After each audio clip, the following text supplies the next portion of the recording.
Piper, what are your greatest accomplishments? My greatest accomplishment? Yes, in your life. Oh my, in my life? Yes. Oh no. Okay. My greatest accomplishment. It's a difficult question. It really is. I mean, I haven't had a very long life so Yeah. far. I'm only 17. How much can you accomplish in 17 years? But Too much. Let's see. I think. for your opinion. Okay, I'm gonna say 3. I've always been a theater student, and so I started doing theater in the 4th grade, and so I've been working at it, and I auditioned for companies, and I got into companies, and I was working at it, and I took technique classes, and I learned all sorts of weird theater things, totally strange,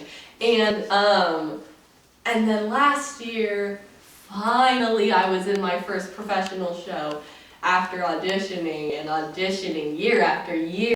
Congratulations. Yeah, thank you. Because theater, there's so much rejection in theater because you audition and they don't want you. And so you audition for another company and they don't want you. Or you audition. Yeah.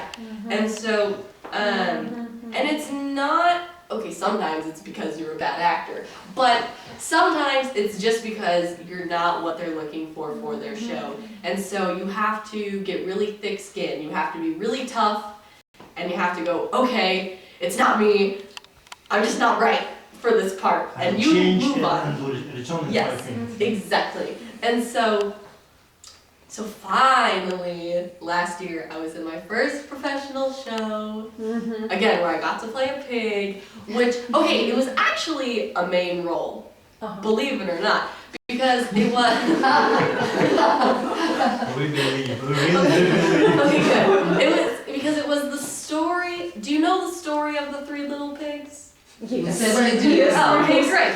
And so it's somebody wrote a modern day version where the story takes place from the wolf's side of the wolf's side of you, and the wolf is saying, no, I did not blow down his house. I went and I asked for some sugar, and he didn't answer, and I had a cold, and I sneezed, and his house fell down. I don't know what happened. And so, it's a really funny show. Yeah. And so, in this show, the wolf is on trial in a court in front of a judge, and I got to play the judge, who was a pig. So, yeah, so it was great. And, Were you biased as a judge? Of course, I was a pig. Of course. And so, biased. and in the end, we actually did let the audience vote if the wolf was guilty or not. And so, they always voted him not guilty though.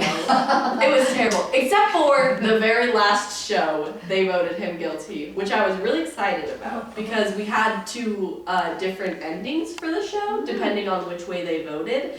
And so, so we finally on the last night got to sing the guilty song and dance the guilty dance, and we got to wheel him away in a little jail cell and put handcuffs on him. It was great. Yeah, so last year I was in my first professional show and they paid me, and that was awesome. And because I mean I love doing theater because I love doing theater, but if I can get paid to do it, that's even better. Let's see. That was the first accomplishment, wasn't it? First, yes. Oh, when does it take place? No. What? Piper hasn't finished. So. I'm looking forward to the second and the third accomplishments. Okay, second accomplishment.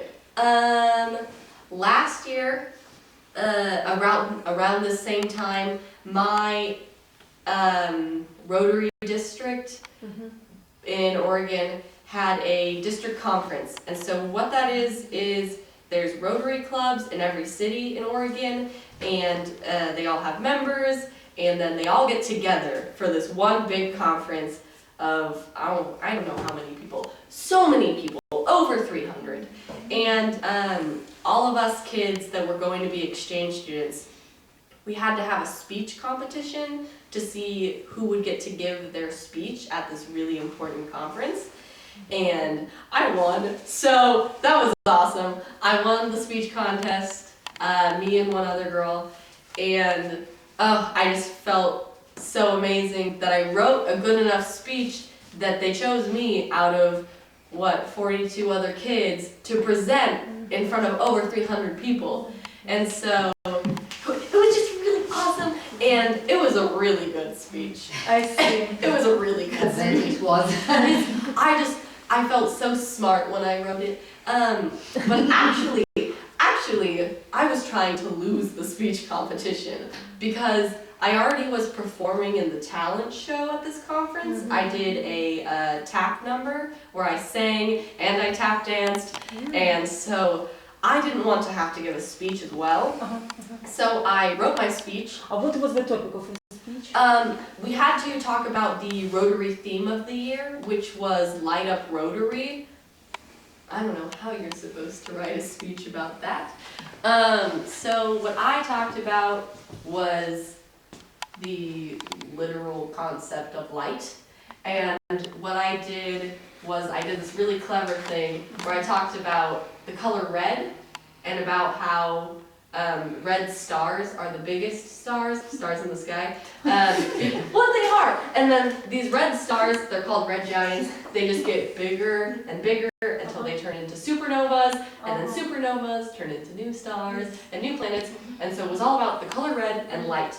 And then I tell the story about how I met a Rotarian, and he told me that his son went on exchange to Russia, and he told me all this wonderful information. And then I end my speech by mentioning that this man had on red glasses.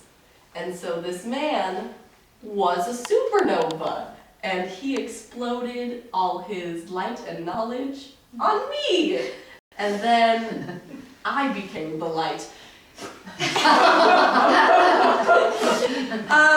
You were looking into the future. Yes, exactly. And so it was an interesting speech. And I wrote it at midnight, the night before the contest, because I was trying to lose. I didn't want to win.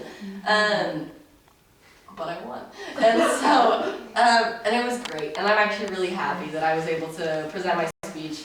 And because it made me really well known in the district, and now I have contacts with lots of Rotarians, so that means possible job opportunities in the future, which would be really good.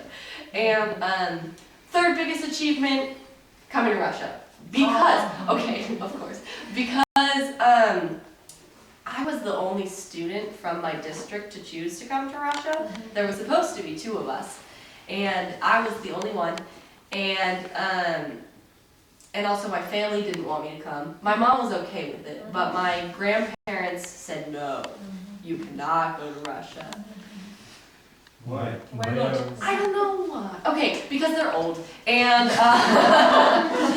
no, and there's quite a few older people in America who still have these reserved feelings about how they think Russia is, and they think that people are evil, or they think that Bears. yeah, oh yeah, they think there's Of course. bears and Bears vodka are and wolves. yeah, and they think that everyone is just like Putin, and it's like, what? And so my grandparents said, no, you cannot go to Russia. We're not going to help you financially. We're not going to give you money, which is a problem because they're really rich and I'm really not.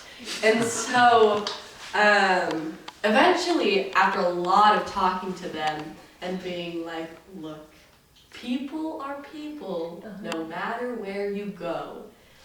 Finally, they decided to help, and they gave me lots of money, and now I'm here, and I have the wonderful opportunity to report back home to the US and call them and say, hey, Russia's the best place ever. And they go, yeah. That's your victory. Yeah, no, and It's true. And I feel like I have to say it as much as possible because I still feel like sometimes people don't believe me. And it's so important Yes. that people understand that, again, people are people no matter where you go. And so this is what I always say to people. And it's great too because I have the opportunity to come here, and I don't know if anyone here had any stereotypes about Americans. Hopefully maybe I'm breaking them. I know I'm a little loud. But I get to show people an example of what an American can be like. And I think that's really awesome. And now I have tons of examples of what Russian people are like. So yeah. And if we ask you about adjectives to characterize Russia, so what adjectives come to your mind now, and which adjectives came to your mind before you came to Russia? Before I came to Russia,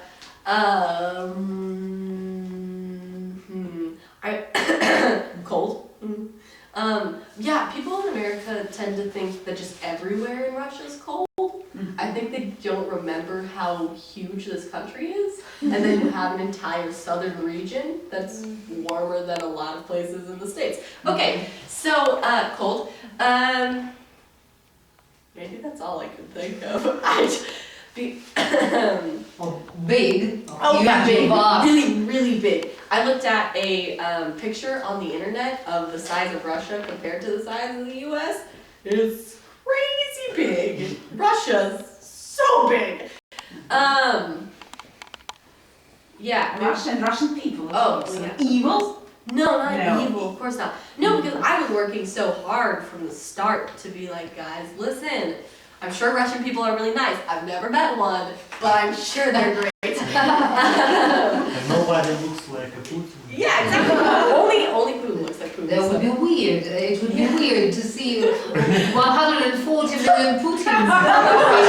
So scary. Oh my god. Oh, that would be so crazy. Okay. No. Yeah, so cold, I don't want to say, not hostile. It's not the word I want to use, but I can't think of a different word. Not hostile. but- Reserved, probably. Yeah, reserved. Oh, thank you. Yeah, cold, reserved, maybe. That's kind of it though, because I didn't really know anything. Because all we get on the news is blah blah blah. Russia and America, we're not friends. Blah blah blah. Putin did something. Who knows? Blah blah blah. Corruption. Blah blah blah. That's all we hear about.